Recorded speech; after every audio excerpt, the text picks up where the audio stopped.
After studying this module, you will be able to know the different kinds of share capital, understand the procedure and methods of buyback of shares, learn the issue of shares at premium, comprehend the procedure of issuing rights shares, and analyze the issue of bonus shares. The sum total of the nominal value of shares of a company is called its share capital. The share capital of a company may be of two kinds. Preference share capital. It is the sum total of the nominal value of preference shares of a company. Equity share capital. It is the sum total of the nominal value of equity shares of a company is generally classified in the balance sheet into the following three categories. A. Authorized share capital. It is the maximum amount of share capital which a company can raise for the time being. It is mentioned in the company's memorandum and is also termed as nominal or registered capital. Issued share capital. It is that part of the authorized capital which is represented by the nominal value of: first, the shares allotted for cash; second, the shares allotted for consideration other than cash; third, the shares subscribed for by the signatories to the company's memorandum. Subscribed capital. It represents the paid up value of the issued share capital. In case the shares are fully paid, the issued capital and the subscribed capital will be the same. Called up capital. It is that portion of the subscribed capital which has been called up by the company.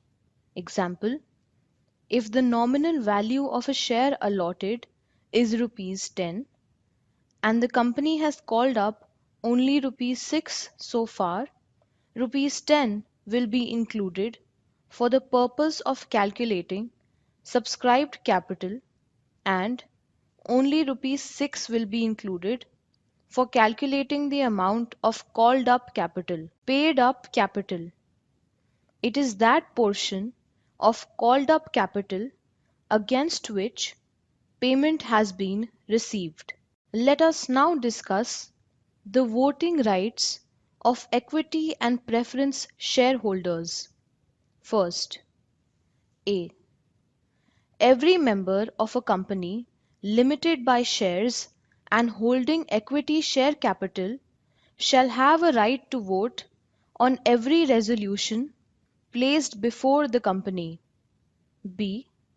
His voting right on a poll shall be in proportion to his share in the paid up equity share capital of the company. Every member of a company limited by shares and holding any preference share capital shall have a right to vote only on resolutions placed before the company which directly affect the rights attached to his preference shares, and any resolution for the winding up of the company or for the repayment or reduction of its equity or preference share capital.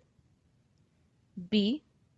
His voting right on a poll shall be in proportion to his share in the paid up preference share capital of the company. The proportion of the voting rights of equity shareholders to the voting rights of the preference shareholders shall be in the same proportion as the paid up equity capital bears to the paid up preference capital.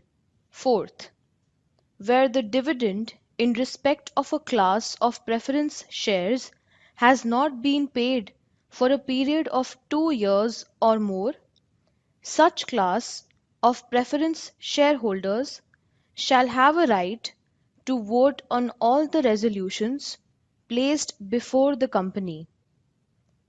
Fifth, a member of the company, limited by shares, shall not be entitled to any voting rights in respect of the amount paid by him until that amount has been called up. Purchase by the company of its own shares is known popularly as buyback of shares or buyback of securities.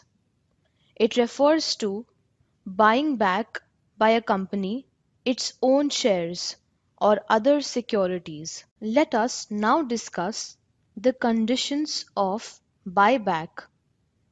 As per Section 68, a company can purchase its own shares or other specified securities when a.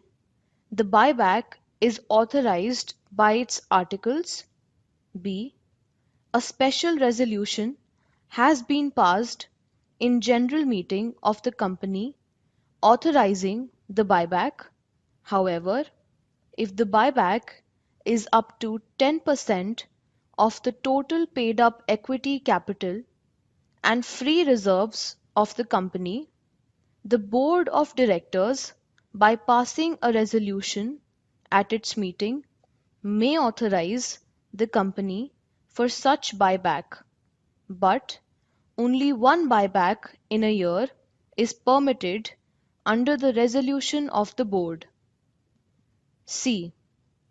The notice of the meeting at which special resolution is proposed to be passed shall be accompanied by an explanatory statement stating a full and complete disclosure of all material facts, the necessity for the buyback, the class of security intended to be purchased under the buyback, the amount to be invested under the buyback, and the time limit for completion of buyback. The amount involved in a buyback must not be more than 25% of the total paid up capital and free reserves of the company.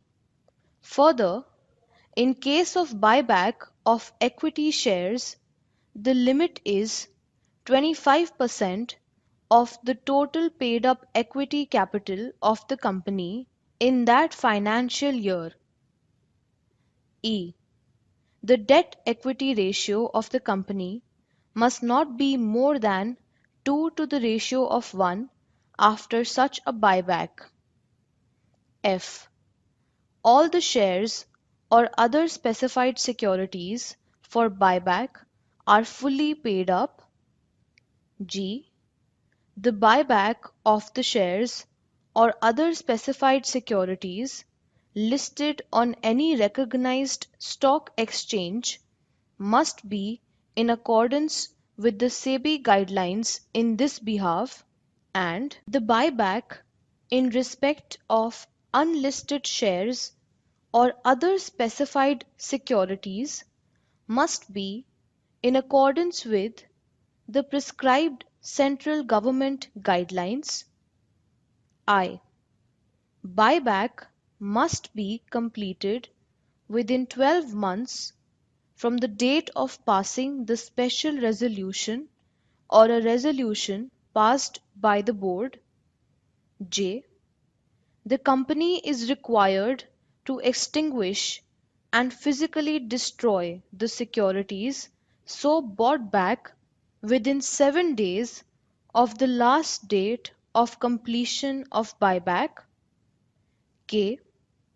Where a company completes a buyback of its shares and other specified securities, it shall not make further issue of the same kind of shares or other specified securities within a period of 6 months except by way of bonus issue or in the discharge of subsisting obligations such as conversion of warrants, stock option schemes, sweat equity, or conversion of preference shares or debentures into equity shares.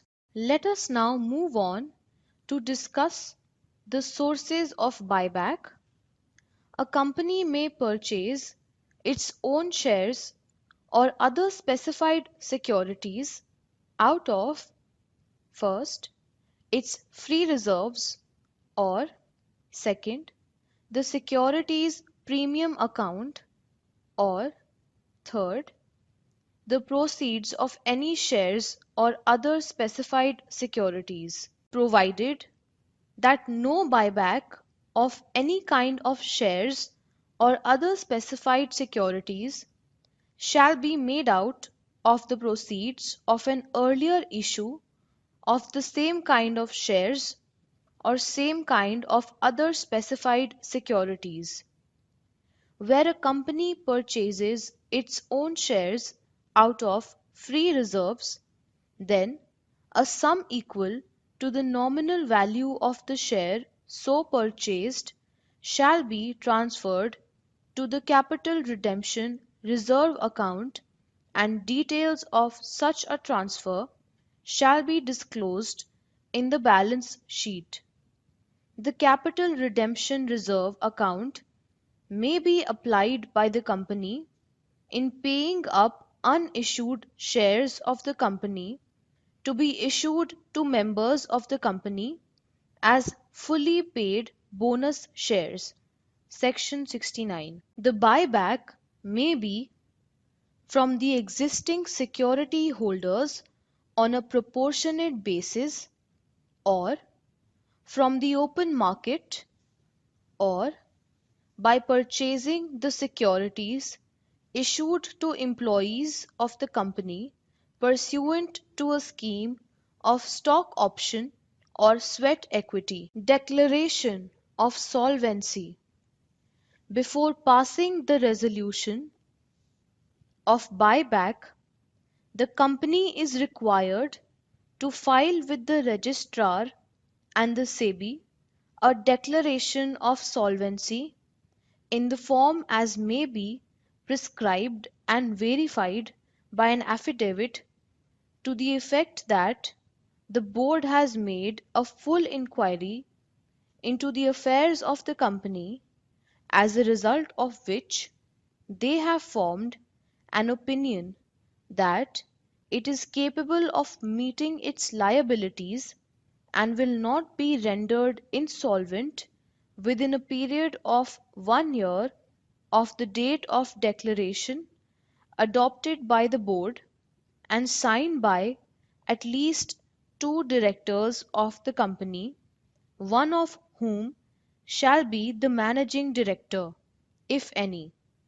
However, in case of unlisted company, such declaration is to be filed only with the registrar. Default.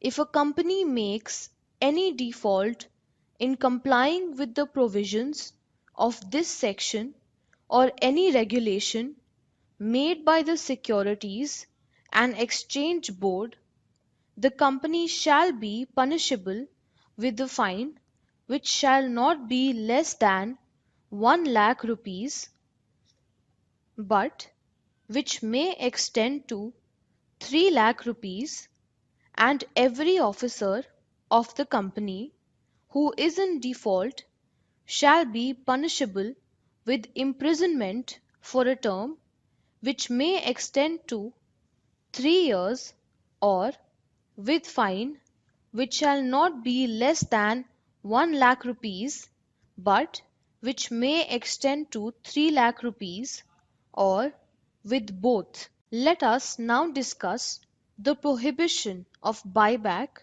in certain circumstances. First, no company shall directly or indirectly purchase its own shares or other specified securities. First, through any subsidiary company, including its own subsidiary companies, or second, through any investment company or group of investment companies, or third, if a default by the company in repayment of deposit or interest payable thereon to any financial institution or bank is subsisting. No company shall directly or indirectly purchase its own shares or other specified securities in case such a company has not complied with the provisions of sections 92, 123, 127 and section 129. Let us now discuss the issue of securities at premium. As per section 52, a company can always issue its securities at a premium, that is, for a value higher than the face value of the security. The power to issue securities at a premium need not be given in the Articles of Association. Where a company issues shares at a premium, whether for cash or otherwise, a sum equal to the aggregate amount of the premium received on those shares shall be transferred to a securities premium account, and the provisions of this Act relating to reduction of share capital of a company shall apply as if the securities premium account were the paid up share capital of the company. The securities premium account may be applied by the company towards the issue of unissued shares of the company to the members of the company as fully paid up bonus shares. In writing off the preliminary expenses of the company, in writing off the expenses of or the commission paid or discount allowed on any issue of shares or debentures of the company, in providing for the premium payable on the redemption of any redeemable preference share or of any debentures of the company, or for the purchase of its own shares or other securities covered under section 68 of the Act. Prohibition on issue of shares at discount. As per section 52, a company shall not issue shares at a discount except for sweat equity shares, section 54. Any share issued by a company at a discounted price shall be void. Where a company contravenes the provisions of this section, the company shall be punishable with a fine which shall not be less than 1,00,000 rupees, but which may extend to 5,00,000 rupees, and every officer who is in default shall be punishable with imprisonment for a term which may extend to 6 months, or with fine which shall not be less than 1,00,000 rupees, but which may extend to 5,00,000 rupees, or with both. Let us now discuss the issue and redemption of preference shares. As per section 55, a company limited by shares may, if so authorized by its articles, issue preference shares which are, or at the option of the company, are to be liable to be redeemed.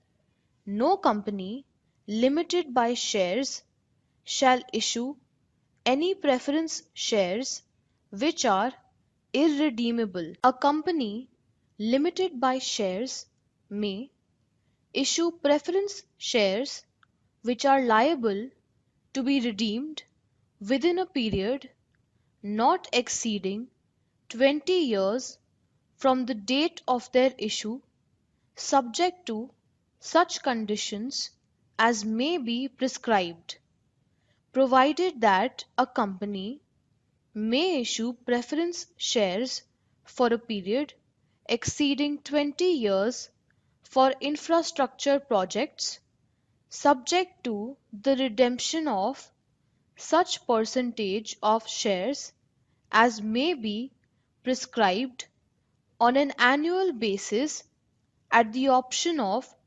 such preferential shareholders. Redemption of preference shares. The conditions of redemption of preference shares are: first, the shares shall not be redeemed except out of the profits of the company which would otherwise be available for dividend, or out of the proceeds of a fresh issue of shares made for the purposes of such redemption.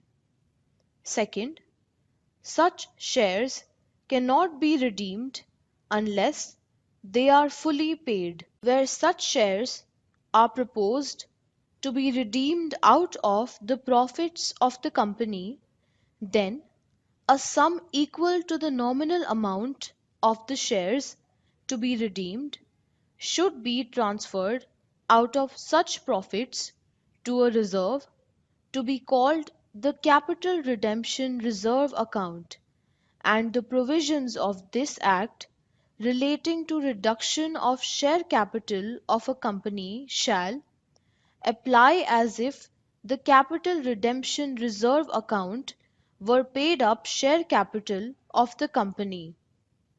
Capital Redemption Reserve Account may subsequently be utilized for the purpose of issuing fully paid bonus shares to the members of the company. The premium, if any, payable on redemption must be provided for out of the profits of the company or out of the balance in the securities premium account. Where a company is not in a position to redeem any preference shares or to pay dividend, if any, on such shares in accordance with the terms of issue, such shares referred to as unredeemed preference shares, it may, with the consent of the holders of 3/4 in value of such preference shares, and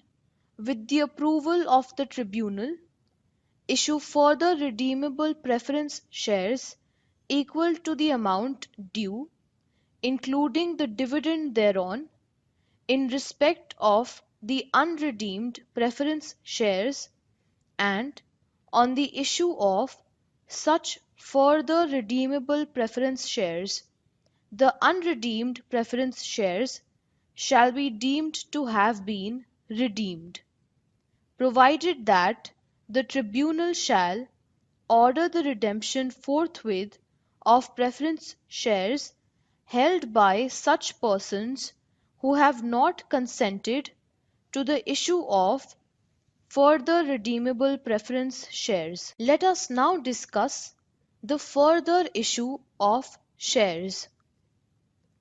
As per Section 62, where at any time a company having a share capital proposes to increase its subscribed capital by the issue of further shares, the new shares shall be offered to persons who, at the date of the offer, are holders of the equity shares capital of the company in proportion as nearly as circumstances admit of the capital paid up on those shares at the date. The offer must be made by notice specifying the number of shares offered and giving at least 15 days and maximum 30 days from the date of the offer within which the offer,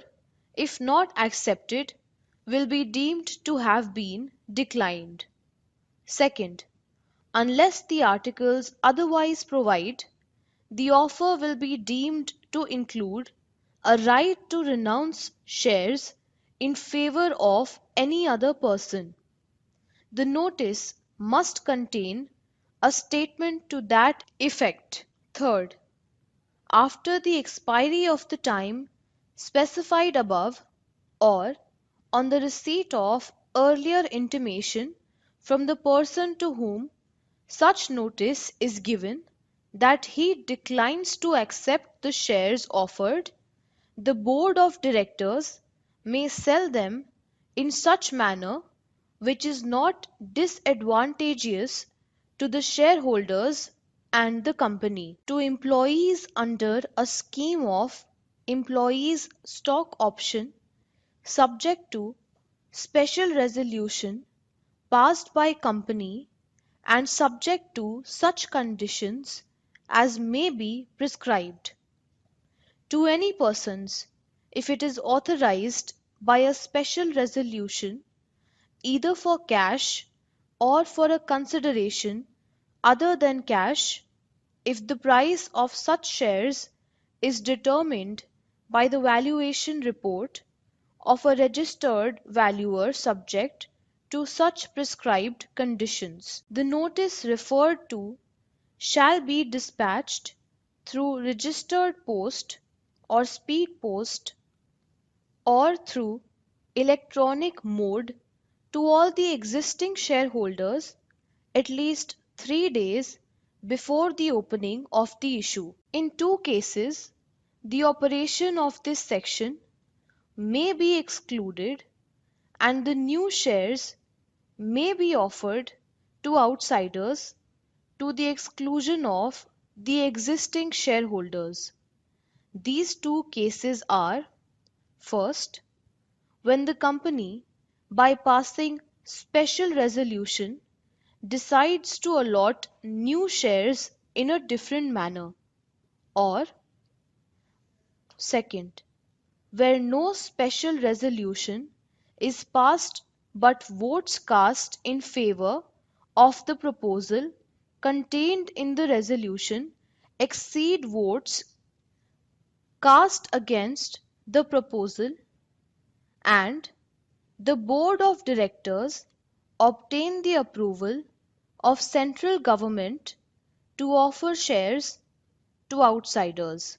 These restrictions do not apply to number 1, a private company; number 2, nothing in this section shall apply to the increase of subscribed capital of a company caused by the exercise of an option attached to the debentures issued or loan raised by the company to convert such debentures or loans into shares in the company, provided that the terms of issue of such debentures or loans containing such an option have been approved before the issue of such debentures or the raising of loan by a special resolution passed by the company in annual general meeting of the shareholders.